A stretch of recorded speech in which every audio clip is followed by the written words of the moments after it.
Good afternoon and welcome to today's presentation on leveraging minimal influence using the situational leadership model. My name is Chara. I am the founder of and an educator at the Presidium Institute. I am dedicated to the leadership training and development of today's visionary leaders. I built the Presidium Institute in commitment to empowering coaches, mentors, consultants, nonprofit executives, as well as other mission-centered organizations to excel in today's information-driven landscape. I am your host. My name is Chara. Just to kind of give you a background on who I am born and bred, proud Florida native. Give me a moment. I'm having a small malfunction. Okay, there we go. Proud Florida native. I pursued my bachelor's degree at Florida State University in Information Communication and Technology. I am currently enrolled in coursework through Harvard and MIT to obtain my own executive training and certification in computer science, artificial intelligence, and data analytics. So today, I am thrilled to be sharing some of the research that we've done that has become a part of my own guiding philosophy as far as leadership training that transcends the conventional, norm. I firmly believe that exceptional leaders are more than just figures of authority, but that they embody a compelling vision, an inspiring voice. They forge deep connections, and they have the ability to invoke a very deep and visceral emotional connection through the way that they share, their stories. So thank you for joining me today on this exhilarating quest as we unlock one of the keys to being able to cultivate more impact and to foster more sustainable growth for yourself and for your business on the landscape of mission-driven enterprises. So for today, this is going to be the third presentation in a series of 5. The first presentation was on the inherent characteristics model for leadership. The link to that is available both on my Facebook page, my Instagram, and my YouTube. Last week, we had the opportunity to consider the situational leadership model, or I'm sorry, not the situational, the behavioral leadership model. The link for that is also available on my Facebook, my Instagram, and my YouTube. And the difference between the first model, the inherent characteristics model, and the behavioral leadership model emphasizes the difference between psychological traits that have been found to, basically make or break a leader. And then the second model, the behavioral leadership model, removes the dependence on, psychological or value-based traits, and it looks more at the behaviors of the leaderships. I keep saying leaderships, the behavior of leadership, and what makes their leadership effective or not. So that brings us to our third model. So this model is the situational leadership model. This model was actually developed by Paul Hersey and Ken Blanchard in the late 1960s. It's a leadership methodology that emphasizes the need for leaders to be able to adapt their leadership style based on the readiness or the maturity of their followers, or this would be like your online audience, or the support of your actual in real life community. So Paul Hersey was a behavioral scientist at the time of this development, and he was a professor at the University of Southern California. Blanchard also was a management and leadership expert and the author of the 1 Minute Manager, as well as several other books.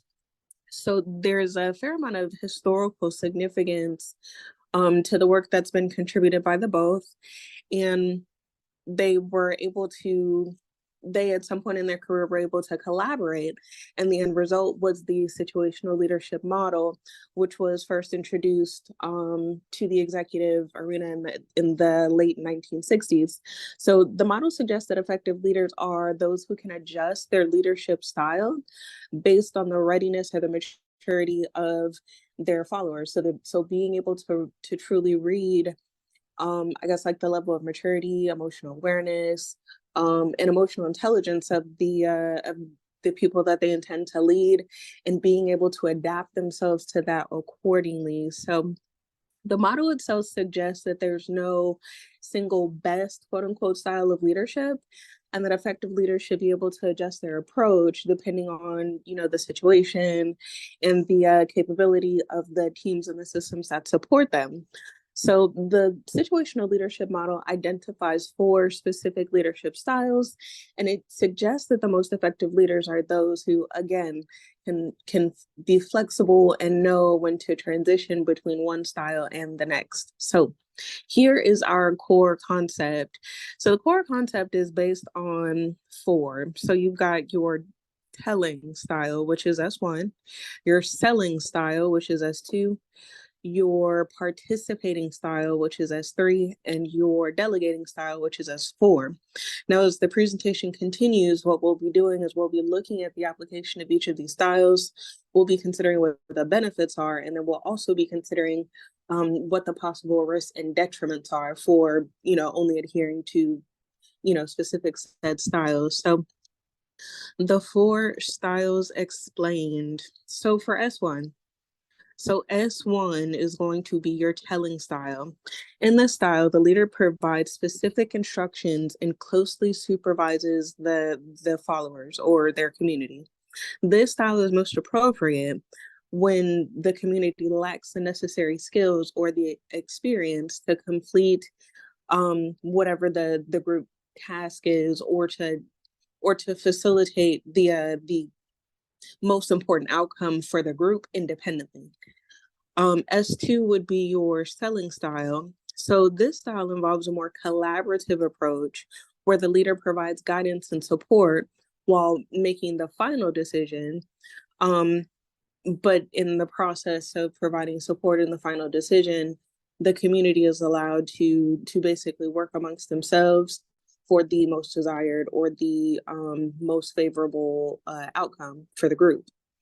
It's suitable for followers or for a community that's willing to learn but may lack the confidence or the experience to reach said outcome. We'll discuss that more later.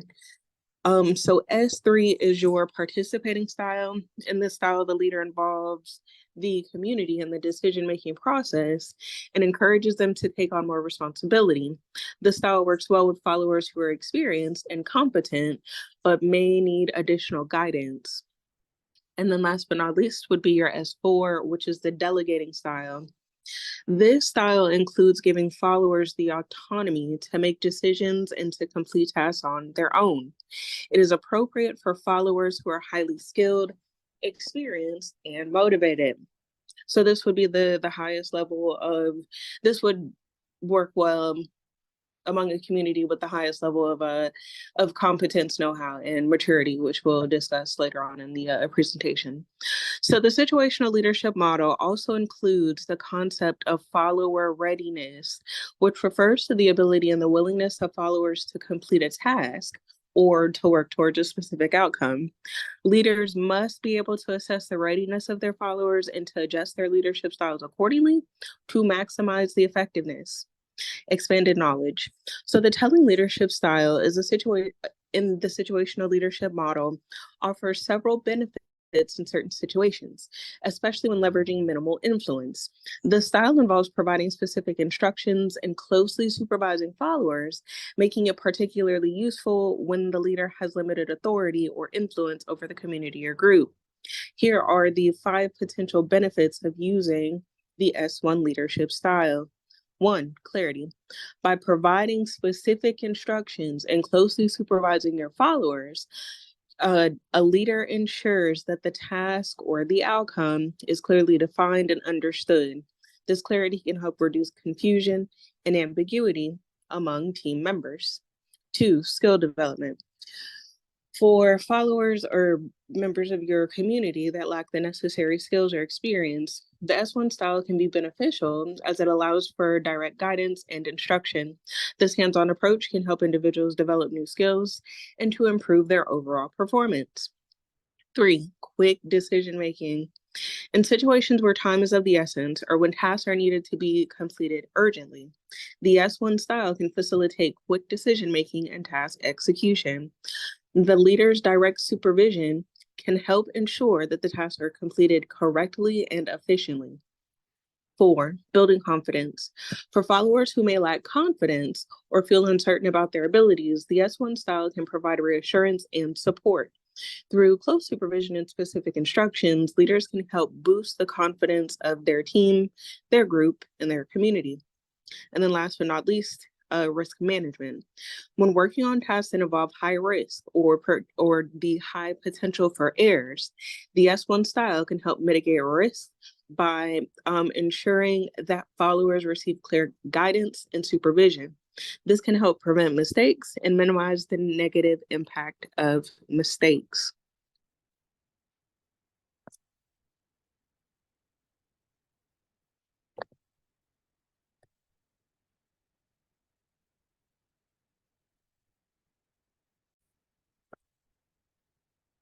So while the S1 leadership style has its benefits in certain situations, it's important for you to recognize when to transition to other styles based on the readiness and capability of your followers.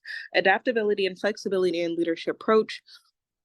your leadership approach are key to effectively leading teams in diverse situations. So what are 5 potential drawbacks of using the S1 style in the situation leadership model? 1, the first drawback is dependency. Constantly providing specific instruction and closely advising followers can create a sense of dependency among the group. They may become overly reliant on you for direction, hindering their own ability to think and act correctly and independently. 2, limited creativity. The S1 style may stifle creativity and innovation within the team since followers are primarily focused on following instructions rather than exploring new ideas and approaches. This can limit the team's ability to problem solve and to think outside the box. 3, demotivation. So, a community that's micromanaged under the S1 style may develop feelings of demotivation and disengagement. The lack of autonomy and decision-making authority that they have over themselves can lead to decreased satisfaction, and it can reduce morale overall among the team, the group, or the community. 4 is a lack of skill development. While the S1 style can be beneficial for skill development in the short term, over-reliance on direct supervision and instructions may hinder long-term skill growth. Followers may not have the opportunity to learn from their mistakes or develop the problem-solving abilities that they need to handle their challenges on their own.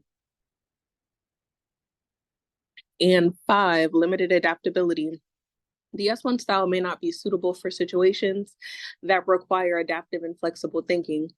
Followers who are used to receiving step-by-step instructions may struggle to adapt to new challenges or changing circumstances where clear guidance is not already readily available. It's important for leaders to be mindful of these drawbacks and to use the S1 style judiciously, considering the specific needs and readiness levels of their team members. Effective leadership often involves balancing directive approaches with more empowering styles to foster growth, engagement, skill growth, and innovation within the team.